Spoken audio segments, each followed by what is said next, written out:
இந்த மீட்பை பெறுவதற்கு நாம் என்ன செய்யணும்? வேதத்தை நாம் வாசித்து பார்க்கும் பொழுது சங்கீதங்களின் புஸ்தகம் அதனுடைய 49வது சங்கீதம், எதிலிருந்து நாம் இரண்டாவது நாம் மீட்பை பெற வேண்டியது அவசியமாய் இருக்கிறது. முதலாவது பாவத்திலிருந்து மீட்பை பெறணும். அதற்கு இயேசுவின் இரத்தமே பரிகாரியாய் இருக்கிறது. இரண்டாவது நாம் எதிலிருந்து மீட்பை பெற வேண்டும்? சங்கீதம் 49 அதனுடைய 9 ஒருவர் சத்தமாய் வாசிப்போம். சங்கீதம் 49:9 ஒருவர் சத்தமாய் வாசிப்போம். அவர்கள் ஆத்தும மீட்பு மிகவும் அருமையாய் இருக்கிறது, அது ஒருபோதும் முடியாது. அவர்கள் ஆத்தும மீட்பு அது மிகவும் அருமையாய் இருக்கிறது என்று சொல்லுகிறார். அல்லேலூயா, அல்லேலூயா. பாவத்திலிருந்து மீட்கப்பட வேண்டும்.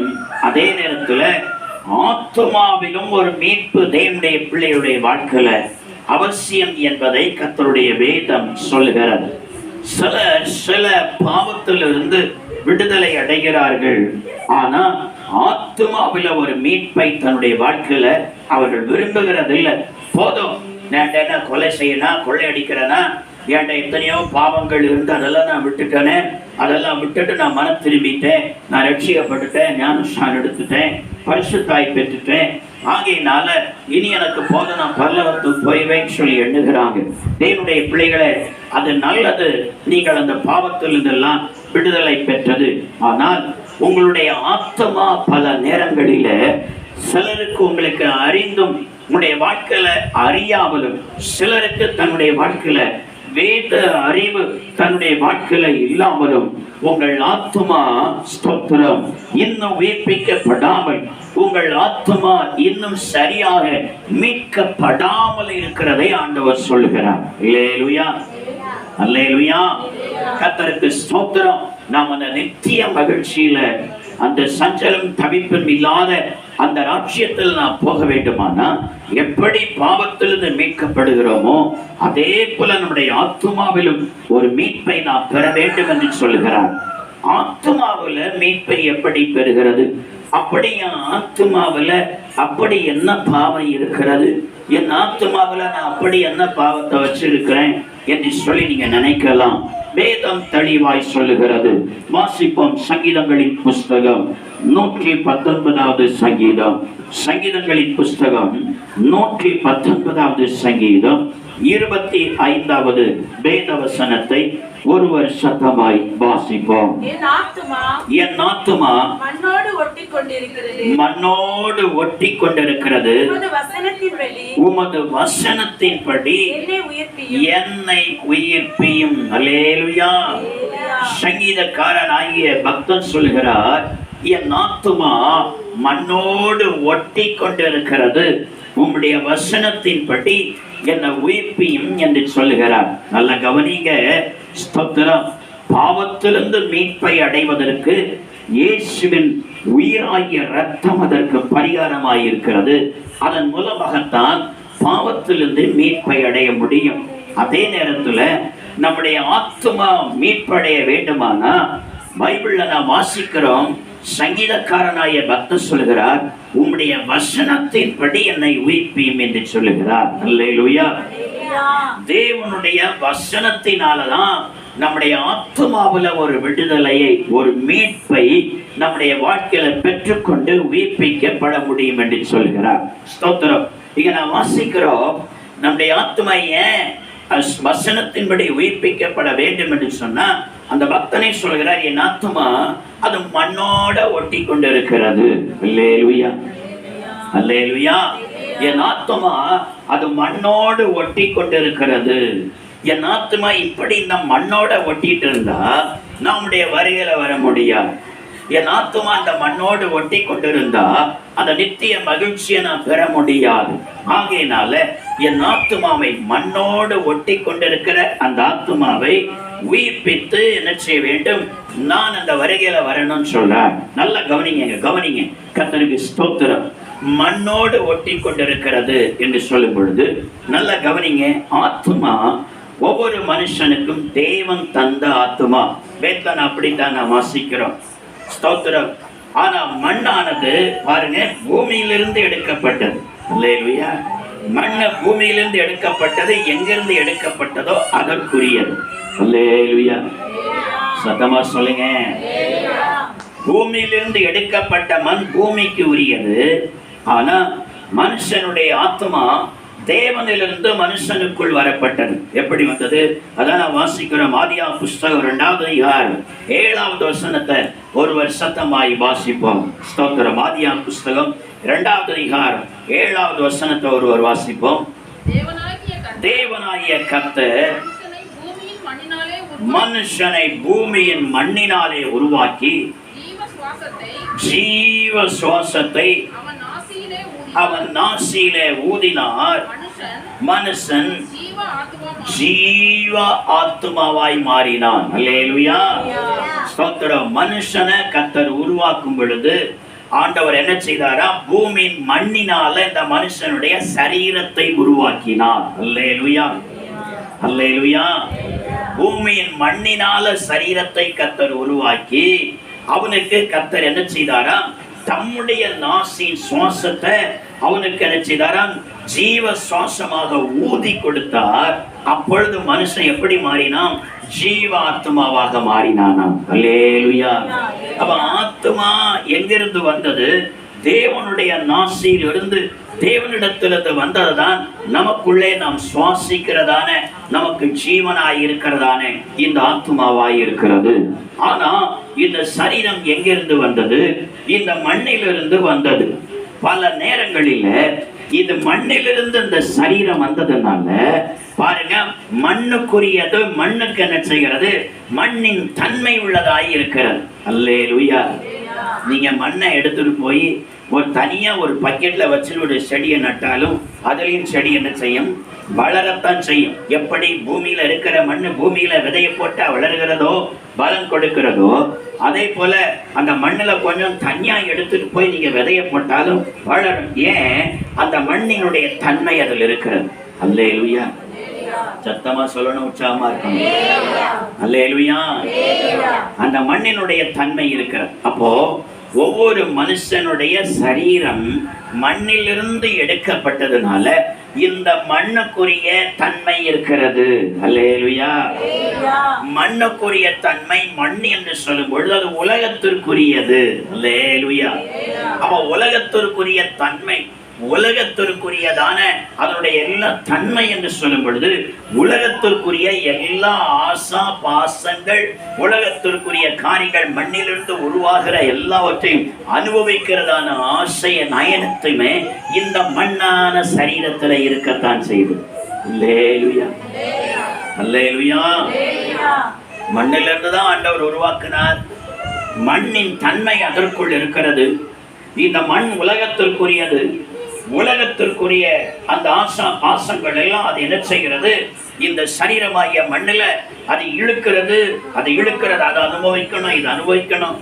எப்படி ஒரு விதையை விதைத்தால், ஒரு செடியை நட்டால் அதனுடைய வேர் அந்த மண்ணில இருந்து அநேக சத்துக்களை என்ன செய்கிறதுனா உரிகிறது. அல்லேலூயா. மண்ணிலிருந்து அநேக சத்துக்களை அது உரிகிறதுனால தான் அது வளர்ந்து என்ன செய்கிறது? பலன் கொடுக்கிறது. இதே போலதான் மனுஷனுடைய சரீரம் மண்ணிலிருந்து எடுக்கப்பட்டது. இந்த உலகத்திற்குரிய மண்ணுக்குரிய சத்த பல நேரத்துல இழுக்கிறது. பலன் கொடுப்பதற்காக அல்ல, அவனுடைய நித்திய ஜீவன்ல போக விடாதபடிக்கு அவனை அழிக்க வேண்டும் என்பதற்காக இந்த மண் என்ன செய்கிறது? உலகத்திற்குரிய சாராம்சத்தை, உலகத்திற்குரியதான ஆசா பாசங்களை அது என்ன செய்கிறது? அது உரிகிறது. அல்லேலூயா. அல்லேலூயா. ஆனா இப்படி உலகத்திற்குரிய சாராம்சங்களை, உலகத்திற்குரிய ஆசை இச்சைகளை எல்லாம் இந்த மண்ணை உரிகிறது, இந்த மண்ணை அப்படி இழுக்குதுன்னு சொல்லி இழுக்கிற பிரகாரமாக விட்டு கொடுத்தா ஆத்மா நஷ்டப்பட்டு விடும். அப்படி இழுக்கிற அதனுடைய காரியத்தை விட்டு கொடுத்து வாழ்கிறவர்களுக்கு ஆத்மா மீட்படையாமல் இன்னும் இருக்கிறது. ஏன்னா ஆத்மாவை ஆண்டவர் வைத்தது மண்ணுக்குள்ள தான் வச்சிருக்கிறார். சுப்பிக்குள்ளால முத்து எப்படி இருக்கிறதோ அப்படியே விலையேற பெற்ற பாருங்க, ஒரு மனுஷனுடைய ஆத்மாவுக்கு முடிவு இல்லைன்னு சொல்லுகிறது. எப்பேற்பட்ட பல 100 கோடி ரூபாயில ஸ்தோத்திரம் தயாரிக்கப்படுகிறதான கப்பலுக்கு கூட முடி வருது. அல்லேலூயா. பெரிய பெரிய நீர்மூழ்கி கப்பலுக்கு முடி வருது. பல கோடி ரூபாயில பல நூறுக்கணக்கான ரூபாயை செலவு பண்ணி மனுஷன் வாங்கி இருக்கிறதான அல்லது செய்திருக்கிறன ஃப்ளைட்டுக்கு கூட அதற்கும் ஒரு முடிவு வருது. அல்லேலூயா.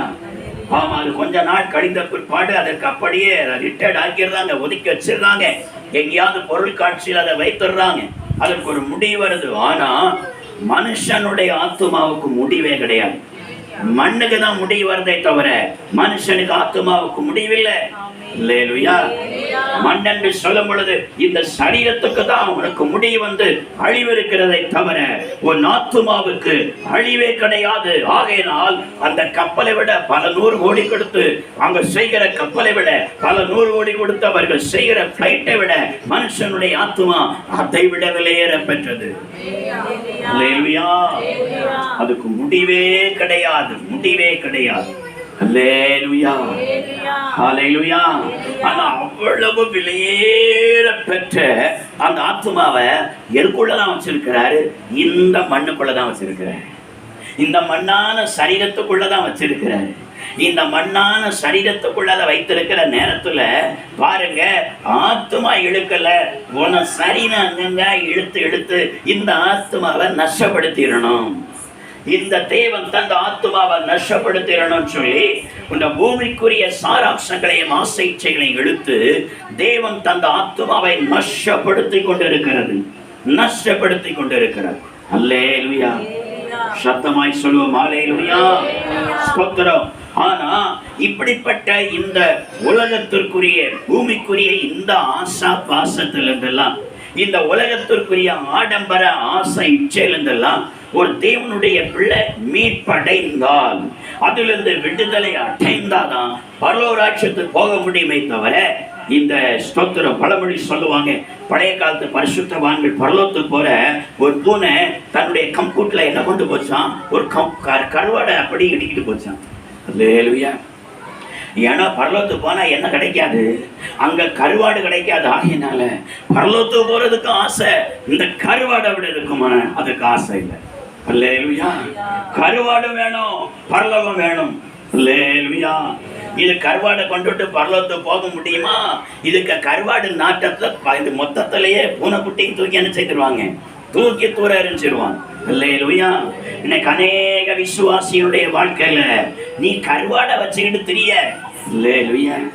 நீ பூமிக்குரிய ஆசா பாசமாகிய, பூமிக்குரிய ஆடம்பரமாகிய, பூமியிலிருந்து வெட்டி எடுக்கப்பட்ட இந்த காரியங்களை உன் ஆத்துமா விலையேற பெற்றதை சுமக்கிற இந்த சரீரத்துல இந்த கருவாட்டு நாட்டத்தை வச்சிருக்கிற.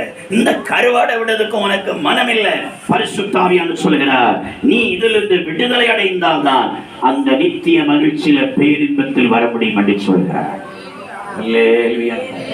சத்தமாதான் சொல்லுமே. அதிலிருந்து நாங்க விடுதலை என்ன செய்துக்கு? ஒரு நாள் ஒரு சகோதரி சொன்னாங்க, பாஸ்டர் உள்ள ஆசை இருக்கிற நேரத்துல எப்படி பாஸ்டர் விடுறதுக்கு? ஆசை இருக்குதே, இருதயத்துல ஆசை இருக்குதே. ஆமா, அதான் கருவாட்டு ஆசை. அல்லேலூயா. இருதயத்துல ஆசை இருக்குதப்பா சார், ஆசையை வச்சுட்டு எப்படி இதெல்லாம் நாங்க விட முடியும் அப்படின்னு சொல்லி கேட்கிறாங்க. அதுக்குத்தான் பைபிள் சொல்லுது பாருங்க. அந்த தெய்வ மனுஷன் சொல்லுகிறார், அந்த சங்கீதம் 119:25, என் ஆத்துமா அந்த மண்ணோட ஒட்டி இருக்கிறது, உம்முடைய வசனத்தின்படி என்னை உயிர்ப்பியும். அல்லேலூயா. அல்லேலூயா. ஆண்டவரே, இந்த ஆத்துமா மண்ணோட ஒட்டி இருக்கிறது. இந்த ஆத்துமாவுல ஆண்டவரே ஆசை செய்யல, அந்த மண் என்ன செய்கிறது? ஆசை செய்யா. இது மண்ணிலிருந்து வந்ததுனால அந்த மண்ணின் சாராம்சத்தை அடிக்கடி இழுக்குது. ஆண்டவரே, அதை அனுபவிக்கணும்னு சொல்லி துடிக்குதப்பா. உங்க வசனத்தின்படி இந்த ஆத்துமாவை உயிர்ப்பியும், உம்முடைய வசனத்தின்படி இப்படிப்பட்ட இந்த காரியங்களில் இருந்து என் ஆத்துமாவை உயிர்ப்பியும் என்று சொல்லி கேட்கிறார். அல்லேலூயா. அல்லேலூயா. ஆண்டவரே, உம்முடைய வசனத்தின்படி என்ன நடக்கும்? உம்முடைய வசனத்தின்படி என்னை சுத்திகரியும், உம்முடைய வசனத்தின்படி என்னை பரிசுத்தமாக்கும், உம்முடைய வசனத்தின்படி ஆண்டவரே என் வாழ்க்கையை ஆண்டவரே நீ சிருஷ்டியும் என்று சொல்லி ஆண்டவருடைய வசனத்தின்படி வாழ்வதற்கு நம்முடைய ஜீவியத்தை விட்டு கொடுத்தா கர்த்தர் நிச்சயமார் அந்த வசனத்தினால இந்த சரீரத்துல மண்ணில காணப்படுகிற சாராம்சத்தை இனிங்க வர விட்டாதபடிக்கு வசனத்தினால வேலையடைப்பார். அல்லேலூயா. பலர் சொன்னாலும் இல்ல, எனக்கு அது தேவையில்லை, ஆண்டவருக்கு வசனம் இப்படி சொல்லுது. அல்லேலூயா. ஆண்டவருக்கு வசனம் இப்படி சொல்லுகிறது, ஆகையினால எனக்கு அது தேவையில்லை, எனக்கு அதுக்கு மேலே இப்ப ஆசை இல்லை. ஆண்டவருடைய வசனத்தினாலே என் ஆத்மாவை உயிர்ப்பித்திருக்கிறார். அவருடைய வசனத்தினால இந்த ஆடம்பரத்திலிருந்து எனக்கு விடுதலை தந்திருக்கிறார். அவருடைய வசனத்தினால இப்படிப்பட்ட ஆசையிலிருந்து அவர் எனக்கு விடுதலை தந்திருக்கிறார். வேண்டாம், எனக்கு அது வேண்டாம், எனக்கு விருப்பம் இல்லை. வசனம் அவர்களை உயிர்ப்பிக்கிறது. அல்லேலூயா, அல்லேலூயா, அல்லேலூயா. ஸ்தோத்திரம். இந்த வசனத்தின்படி ஆத்மா உயிர்ப்பிக்கப்பட்டால் மாத்திரம்தான் ஆண்டவர் சொல்கிறார், நீ ஆனந்த களிப்புடன் பாடி சியோனுக்கு வருவாய், நித்திய மகிழ்ச்சி உன் தலை மேல இருக்குன்னு சொல்றார். அல்லேலூயா. உன் சஞ்சலம் தவிப்பெல்லாம் நான் மாற்றி போடுவேன், நீ சந்தோஷம் மகிழ்ச்சி நீ அடைவாய் என்று சொல்லி ஆண்டவராய் கர்த்தர் சொல்கிறார். ஆகையினால் ஆத்மாவும் மீட்கப்பட வேண்டியது அவசியமாயிருக்கிறார். அல்லேலூயா. இந்த உலகத்தோடு ஐக்கியப்பட்டு இருக்கிற, உலகத்தை அனுபவிக்க துடிக்கிறதான ஸ்தோத்திரம், உன்னுடைய சரீரத்திலிருந்து இந்த ஆத்துமா அது விடுவிக்கப்படணும், மீட்கப்படணும். அதுவும் அதோடு சேர்த்து கரைப்பட்டு விடக்கூடாது, கெடுத்து விடக்கூடாதுன்னு சொல்லி ஆண்டவர் சொல்கிறார். அல்லேலூயா. ஸ்தோத்திரம். மூன்றாவதாக ஸ்தோத்திரம், எதிலிருந்து நாம் மீட்கப்பட வேண்டும்? ஒன்றாவது பாவத்திலிருந்து மீட்பை பெற வேண்டும். இரண்டாவது ஆத்துமா நமக்கு மீட்பை அடைய வேண்டும். மூன்றாவது நாம் எதிலிருந்து மீட்பை நாம் அனுபவிக்க வேண்டும்? வேதம் என்ன சொல்கிறது? வாசிப்போம். ஸ்தோத்திரம், ஸ்தோத்திரம், ஸ்தோத்திரம். ரோமர்கள் நிருபம் அதனுடைய 8வது அதிகாரம். ரோமர்கள் நிருபம் அதனுடைய 8வது அதிகாரம் அதனுடைய 23வது வேத வசனத்தை ஒருவர் சத்தமாய் வாசிப்போம். ரோமர்கள் நிருபம் 8வது அதிகாரம் 23வது வேத வசனம். அதுவும் அல்லாமல் ஆவியின் முதல் பலன்களை பெற்று நாமும் கூட நம்முடைய சரீர மீட்பாகிய புத்திர சுவிகாரம் வருகிறதற்கு காத்திருந்து நமக்குள்ளே தவிக்கிறோம். அல்லேலூயா. ஸ்தோத்திரம். மூன்றாவது அப்போஸ்தலனாகிய பவுல் ரோமருக்கு எழுதும் பொழுது அவர் சொல்கிறார், நம்முடைய சரீர மீட்பாகிய புத்திர சுவிகாரம் வருகிறதற்கு காத்திருந்து நமக்குள்ள தவிக்கிறோம். அல்லேலூயா, அல்லேலூயா. சரீரத்திற்கும் ஒரு மீட்பு வேணும்னு சொல்லி அதற்காக காத்திருக்கிறேன்னு சொல்றார். அல்லேலூயா, அல்லேலூயா. ஸ்தோத்திரம். இது அதற்காக நான் காத்திருந்து நான் தவிக்கிறேன்னு சொன்னா, இது ஆண்டவர் இயேசு கிறிஸ்துடைய வருகையில இந்த பூமியில அவருக்காக காத்திருக்கிற, பாவத்திலிருந்து மீட்கப்பட்ட ஆத்மாவில மீட்கப்பட்ட சரீரம் மீட்புக்காக யார் காத்திருக்கிறார்களோ அவர்களை விட்டுவித்து அவர்களை இந்த பூமியில் இருந்து பாருங்க, வெறும் ஆவியை மட்டும் எடுக்கல, ஆவி ஆத்மா சரீரத்தோடு தான் கர்த்தர் மேல எடுக்கிறார். சரீரத்தோடு இருக்கிற. ஏன் நான் அதற்காக தவிக்கிறேன், அந்த நாளுக்காக நான் காத்திருக்கிறேன், அந்த நாளுக்காக நான் தவித்து காத்திருக்கிறேன்னு சொன்ன அர்த்தம் என்ன? இந்த பூமியில இருக்கிறது வரைக்கும், இந்த சரீரத்துல உயிரோடு இருக்கிறது வரைக்கும் இந்த சரீரம் அடிக்கடி பூமியின் தன்மையினால இழுக்கப்பட்டு பல நேரங்களில என் ஆவியில நான் துக்கத்தை அனுபவிக்கிறேன், ஆண்டவரை நான் துக்கப்படுத்தி விடுகிறேன். இந்த சரீரத்துல இருக்கிறது வரைக்கும் சில நேரங்களில் என் நாவினால் சில நேரங்களில் தவறாக பேசி ஆண்டவரை துக்கப்படுத்தி விடுகிறேன். என் சிந்தனையில தவறாக சிந்தித்து என் ஆண்டவரை நான் சில நேரங்களில் துக்கப்படுத்தி விடுகிறேன். ஐயோ, என்னைக்கு இந்த சரீர மீட்பு வரும், என்னைக்கு என் இயேசுவை காண்பேன், என்னைக்கு இந்த பூமிக்குரிய ஓட்டத்தை முடிச்சு நான் பரலோகத்துக்கு போவேன் சொல்லி அதற்காக நான் காத்திருக்கிறேன் சொல்கிறார். அல்லேலூயா. சத்தமாய் சொல்லுவோம் அல்லேலூயா. இன்னும் சத்தமாய் சொல்லுவோம் அல்லேலூயா. ஸ்தோத்திரம். இந்த சரீரமும் மீட்கப்பட வேண்டும். இந்த சரீரம் மீட்கப்பட வேண்டுமானா இயேசுவின் வருகையில் இந்த சரீரம் உலகத்திலிருந்து மீட்கப்பட்டு அவருடைய ராஜ்யத்தில் போக வேண்டுமானா என்ன செய்யணும்? வேதம் என்ன சொல்லுகிறது? சரீரத்தை குறித்து வேதம் என்ன சொல்லுகிறது? 1 கொரிந்தியரின் புஸ்தகம் 6வது அதிகாரம் 19வது வசனத்தை நாம் வாசித்து பார்த்தால் கர்த்தருடைய வேதம் விதமாய் சொல்லுகிறது. வாசிப்போம். 1 கொரிந்தியர் 6:19. உங்கள் சரீரமானது நீங்கள் தேவனாலே பெற்றும் உங்களில் தங்கியும் இருக்கிற அது பரிசுத்த ஆவியினுடைய அது ஆலயமாக இருக்கிறதா. அல்லேலூயா, அல்லேலூயா. இந்த சரீரம் பாருங்க, ரட்சிக்கப்பட்ட தேவனுடைய பிள்ளைகளுக்கு பரிசுத்த ஆவியானவர்கள் தங்கினதுனால, அவர் என்னைக்கு ரட்சிக்கப்பட்டார்களோ இயேசு கிறிஸ்து அன்றைக்கு அந்த சரீரத்தில் தங்குறதுனால, ஆவியின் நிறைவை பெற்று பரிசுத்த ஆவியானவர் அவர்களுக்குள்ள தங்குறதுனால பாருங்க, பரிசுத்த ஆவியானவர் தங்குறதுனால இது எப்படி இருக்கிறதா? ஆலயமாய் இருக்கிறது. அல்லேலூயா. இது பரிசுத்த ஆவியினுடைய ஆலயமாய் இருக்கிறதா. அல்லேலூயா, அல்லேலூயா. நல்ல கவனிங்க. ஆலயம் என்று சொன்னா, இந்த ஆலயத்துல நான் மீட்கப்பட்டு பரலோகத்துக்கு போகணும்னு சொன்னா பாருங்க, ஒரு ஆலயத்துக்குள்ளால வருகிற தெய்வ பிள்ளைகள் எதுக்காக வருவாங்க? ஆலயத்துல வருகிறவங்க எதுக்காக வருவாங்க? ஸ்தோத்திரம். ஆண்டவரை துதிப்பதற்காக வருவார்கள், கர்த்தரை ஸ்தோத்தரிப்பதற்காக வருவார்கள், ஆண்டுடைய சமூகத்துல செபிப்பதற்காக வருவார்கள். அல்லேலூயா. ஆலயத்துல என்ன நடக்கும்? வருகிறவர்கள் என்ன செய்வாங்க? பைபிளை சொல்லுகிற அவர் வாசல்களில் துதியோடும். ஆலயத்தின் வாசலுக்குள்ள வரும் பொழுதே விசுவாசிகள் என்ன செய்ய வேண்டுமா? துதியோடு வர வேண்டும் சொல்லி எழுதியிருக்கிறது. அப்ப ஆலயத்துல என்ன இருக்கிறது? துதி இருக்கிறது, ஆலயத்துல ஸ்தோத்திரம் இருக்கிறது, ஆலயத்துல பாடல் ஆராதனை இருக்கிறது, ஆலயத்துல ஜெபம் இருக்கிறது. இன்னும் ஏசாயாவின் புஸ்தகத்துல வாசித்து பார்த்தால் கர்த்தருடைய ஜெப வீட்டுல என்ன இருக்கிறது? அவருடைய சர்வாங்க தகன பலி, தன்னையே முழுவதுமாய் ஆண்டவர் அர்ப்பணித்தார். அல்லேலூயா. இதெல்லாம் எதுல இருக்கிறது? ஆலயத்துல இருக்கிறது. ஆண்டவர் சொல்கிறார், இந்த கூடி ஆராதிக்கிற ஆலயத்துல இது இருக்குன்னா இதை விட மேலா நான் நேசிக்கிறது, இதை விட மேலாக நான் வாசம் பண்ணுகிறது, இதை விட மேலாக நான் ரத்தம் சிந்தி மீட்டு கொண்டது உன் சரீரம் தான். அல்லேலூயா. உன் சரீரம் தான் அதை விட மேலான ஆலயமா இருக்கிறது. ஆகையினால பாருங்க, இந்த சரீரம் தேவனுடைய ஆலயமா இருக்கிறதுனால விக்கிரக ஆலயத்திற்குரிய அந்த அருவருப்புகள் எல்லாம் நம்மை விட்டு அகற்றி விட்டு தேவனுடைய ஆலயம் நமக்குள்ளே தேவனுடைய ஆவியானவர் வாசம் பண்ணுகிற ஆலயமா இருக்கிறதுனால, எப்படி தேவனுடைய ஆலயத்துல தேவன் ஸ்தோத்தரிக்க, துதிக்க, பாட, மைமைப்படுத்த, செபிக்க, சர்வாங்க தகன பலியிட வருகிறார்களோ, இதே போல இந்த சரீரத்திலிருந்து எப்போதும் கர்த்தருக்கு துதி செலுத்தி கொண்டே இருக்க வேண்டும்.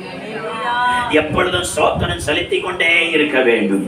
எப்பொழுதும் இந்த சரீரத்திலிருந்து பாட்டு பாடிக்கிட்டே இருக்கணும்.